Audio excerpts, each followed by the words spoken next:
Uh, so the person who broke your trust is circling back, not with silence this time, but with words. Words they've rehearsed, words they think will undo what their actions carved into you.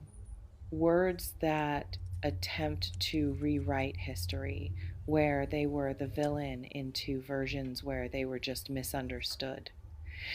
And you're going to have to decide what those words are worth because apologies arrive in many forms. Some land like medicine, others land like manipulation. Some open doors to healing, others are just keys trying to unlock access they no longer deserve. Let me paint what's approaching through the fog. Betrayal leaves a particular kind of wound, not the clean cut of an honest ending. The jagged tear of discovering someone you trusted was operating in bad faith, that the relationship you believed in was partly fiction, that while you were giving them your genuine self, they were calculating how much of themselves to withhold. You remember the moment you discovered the lie, the betrayal, the careful construction of their deceit collapsing under the weight of truth they couldn't keep hidden anymore. Maybe they were seeing someone else while promising you exclusivity. Maybe they were talking about you behind your back while smiling to your face. Maybe they took something, money, credit, opportunity that belonged to you while maintaining innocence. Whatever the specific betrayal was, it broke something fundamental, not just the relationship, but your ability to trust your own judgment because you didn't see it coming.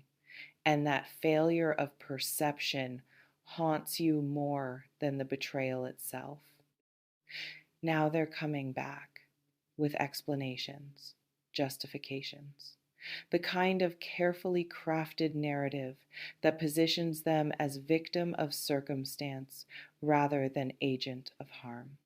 And you're going to have to wade through their words looking for actual accountability buried somewhere beneath the self protection. Some people return because they've genuinely transformed.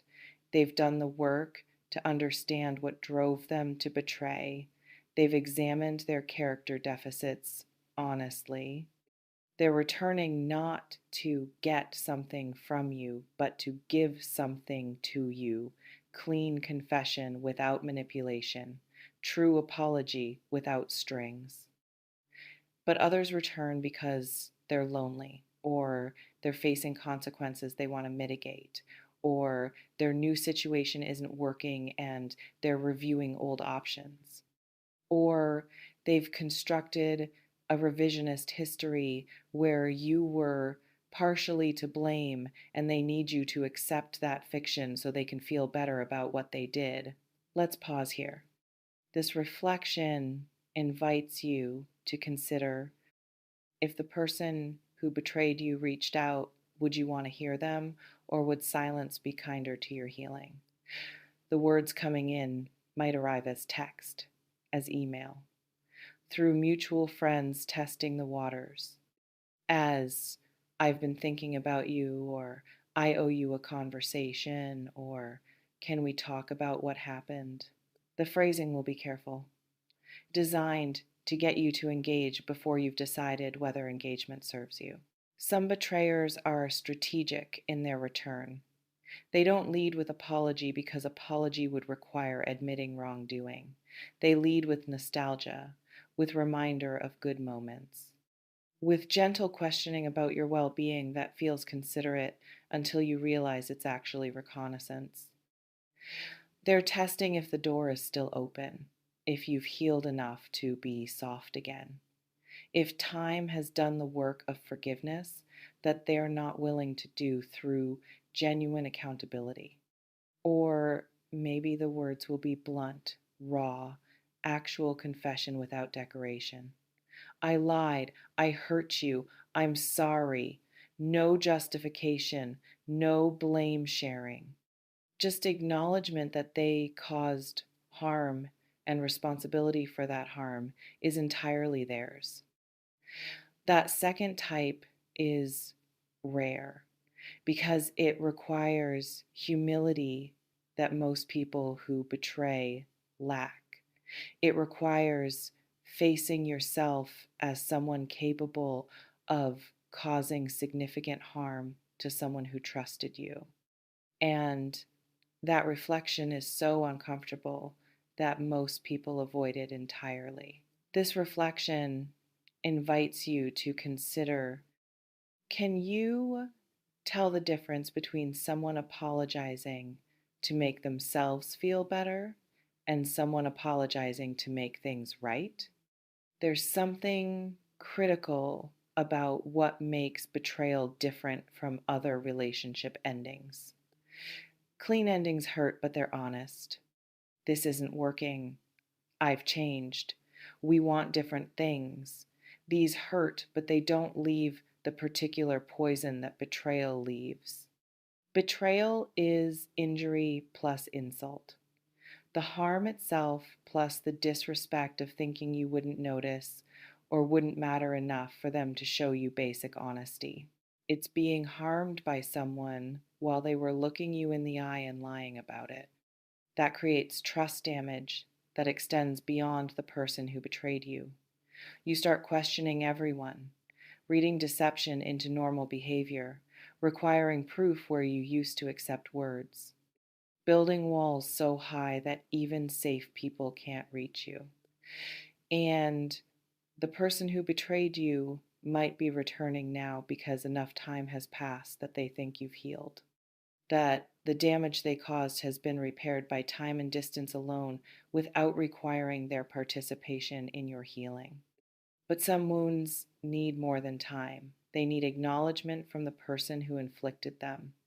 They need that person to witness the harm they caused and take responsibility without deflection.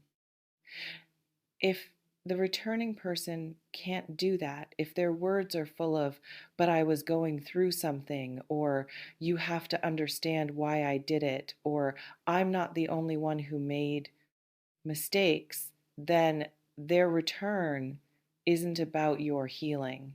It's about their comfort. This reflection invites you to consider if someone's apology includes justification. Is it actually an apology? Let me describe what you might feel when these words arrive. First, probably anger, sharp and immediate. The audacity of them thinking they can just reach out after what they did. The presumption that you'd want to hear from them. The violation of your space that you've carefully rebuilt without them in it. Then maybe curiosity. What do they want? What will they say? Have they actually changed? Or is this just another performance? Is there something real being offered, or just more manipulation disguised as remorse? Then possibly temptation to engage, to respond, to see if maybe this time it could be different, to test if enough time has passed for trust to be possible again. Some part of you might want the relationship back, not because they deserve it, but because what you had before the betrayal was valuable, and you miss it, miss them, miss the version of the relationship that existed before you knew the truth. But you can't return to that version because it was partly fiction. The relationship you miss included your innocence of their betrayal, and that innocence is gone. You can't unknow what you know. So, any relationship rebuilt has to be built on new terms, with your eyes open, with their actual character, the one capable of betraying you, fully visible and accounted for.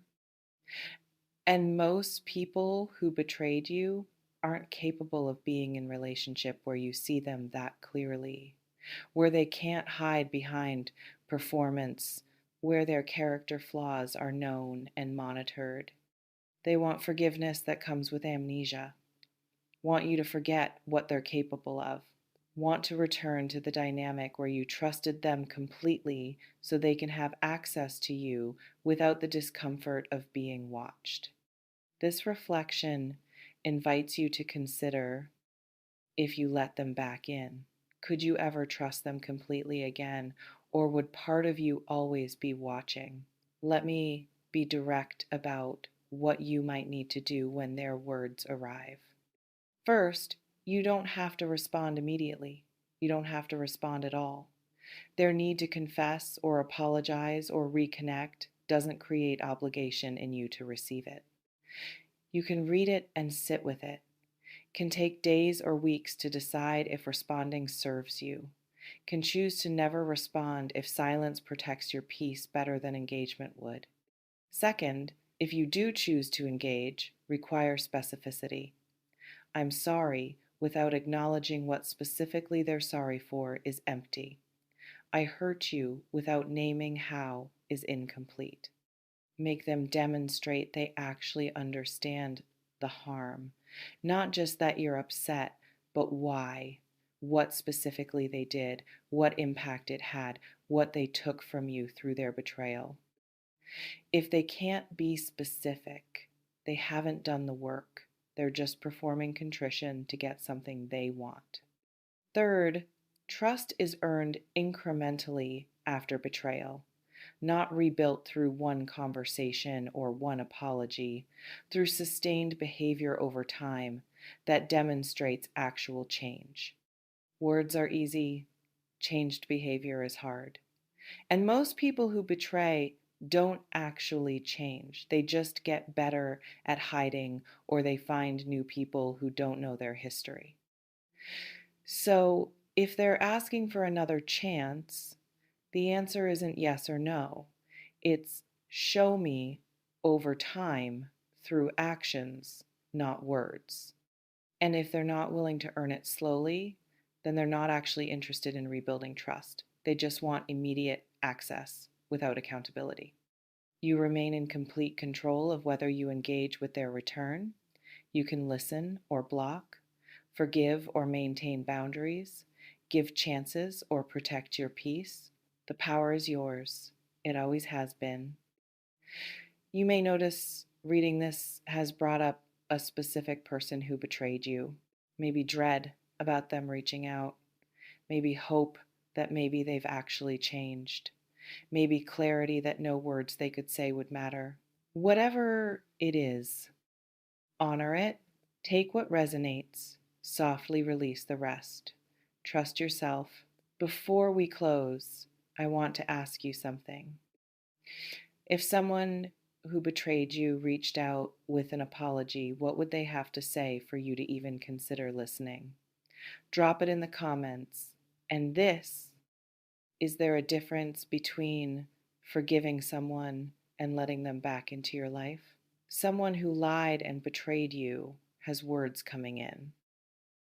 And those words might be genuine remorse or strategic manipulation, might be actual accountability or carefully constructed narrative that minimizes their harm and maximizes your supposed contribution to the betrayal. You won't know until you hear them. And you don't have to hear them if hearing them costs you peace you fought hard to rebuild. Not eventually. Soon. Maybe already in your messages waiting. Trust yourself with this. Trust that you can discern between real apology and performance. Trust that forgiving doesn't require forgetting. Trust that you're allowed to protect yourself even from someone who's learned how to say sorry convincingly. See you in the next one. And listen, betrayers returning with words doesn't undo the betrayal. It just gives you new information about whether they've actually changed or just gotten lonelier.